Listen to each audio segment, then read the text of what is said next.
Good evening. I'm Ethelda Maria Ross, and today I want to talk to you about organ donation. Did you know that February 14th is National Donor Day? According to the Mayo Clinic, here in the U.S., there are well over 100,000 people waiting for an organ donation. Now that's enough to populate a small city.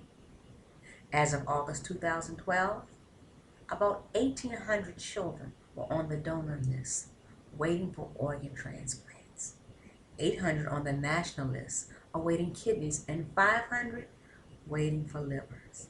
Yes, children can receive organ transplants as young as birth to 17 years of age. Now, unfortunately, people are dying every year waiting on a donor organ that never comes. But you can help make that happen. But first, there is the question of the day. Do you know what was the first organ transplanted? Was it A, a kidney, B, a lung, C, the heart, or D, the liver? Now, I'm going to let you ponder on that for a while I give you some facts on why you should become an organ donor. Now, let's think of it this way. Giving blood, you give it to save a life.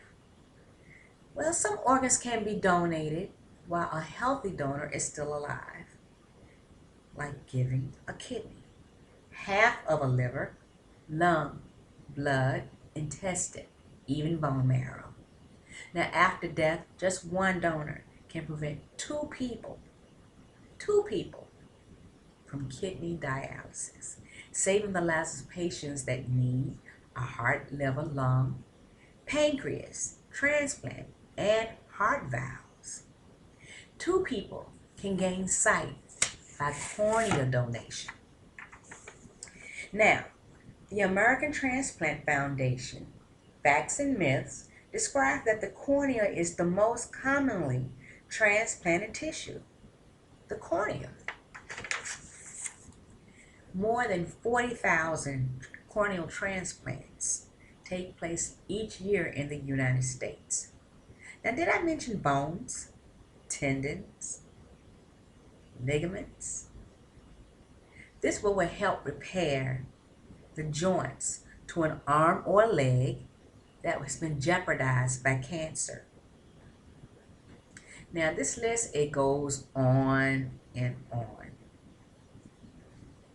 Now, that's one donor saving 8 lives. Now, every one of you has the potential at any age in becoming a donor. And yes, there are some myths, pros and cons about organ donation. But the fact is, if ever you were hospitalized or in a major accident, your life comes first. It's the hospital's #1 priority to save your life. Now, the Lifeline of Ohio emphasizes that your status as a donor is not even considered until every effort has been made into saving your life and death has been declared. So no worries. Now, with that in mind, the doctor that's in charge has nothing to do with the transplantation of your bodies. So, if you decide to become an organ donor, talk it over with your family and register with your state as an organ donor. I did.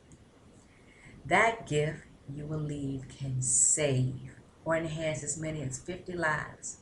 Now, that's something to think about. Now, back to the question of the day. The answer is A. The first successful organ transplant was a kidney donated by a man to his identical twin brother. The transplant was performed in Boston, Massachusetts, December 23rd, 1954. Now, this question of the day was provided by the U.S. Department of Human Services. So in closing, I'll leave you with this thought. Where there's a life, there's hope. Give the gift and be an organ donor.